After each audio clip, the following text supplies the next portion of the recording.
Bonjour, bienvenue dans ce podcast Brin d'optimisme. Imaginez avec moi que vous vous réveillez un jour, plein d'énergie, et que vous décidez d'aller attaquer le marché. Vous êtes confiant, vous allez prospecter de nouveaux clients et vous allez essayer de renouveler avec les anciens.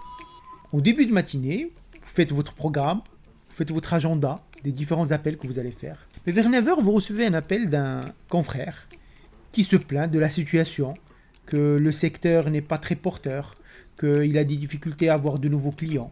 Bref, que ça va très mal. Évidemment, il vous pose la même question. Et vous, comment ça se passe ? Vous lui répondez que c'est la même chose, que le marché est assez difficile et que ce n'est pas évident de trouver de nouveaux clients. Vous donnez votre première affirmation à votre esprit qui comprend que le secteur va mal.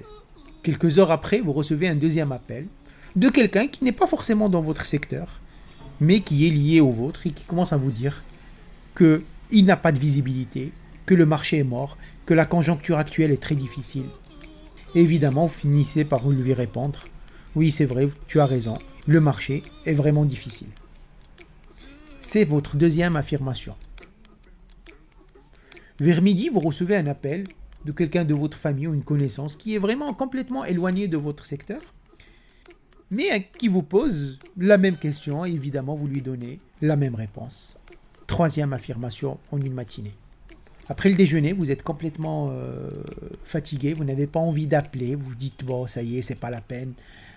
Vous essayez de passer votre après-midi à surfer sur les réseaux sociaux et vers la fin de l'après-midi, vous constatez que vous n'avez rien fait de tout le programme que vous avez fait au matin. Vous n'avez appelé aucun client, vous n'avez relancé aucun ancien client et vous n'avez reçu aucune demande de prix. Vous vous dites effectivement, le marché est mort, il n'y a plus de business.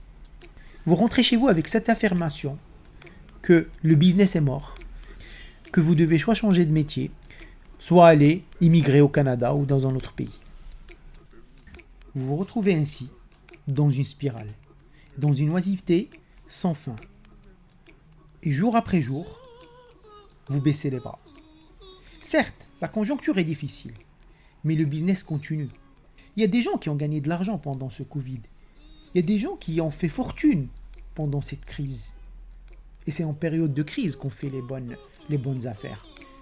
Bien évidemment, des gens ont perdu des membres de leur famille. Des gens ont perdu leur travail. Des entreprises ont complètement fermé en licenciant plusieurs centaines de personnes. L'optimisme est la meilleure méthode pour se lancer dans des nouveaux projets. Penser positivement vous permet d'avoir confiance en vous et en vos capacités de réussite. Mais pour amplifier cet optimisme, vous devez vous entourer de gens positifs.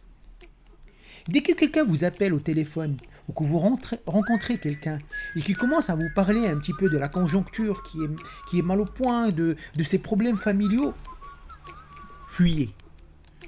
Fuyez, car les ondes négatives ne feront que consommer votre énergie et votre optimisme. Entourez-vous de gens qui ont une vision optimiste, qui ont une vision de développement, une confiance en eux, des gens qui sont capables d'escalader des montagnes, des gens qui savent que demain ne peut être que meilleur.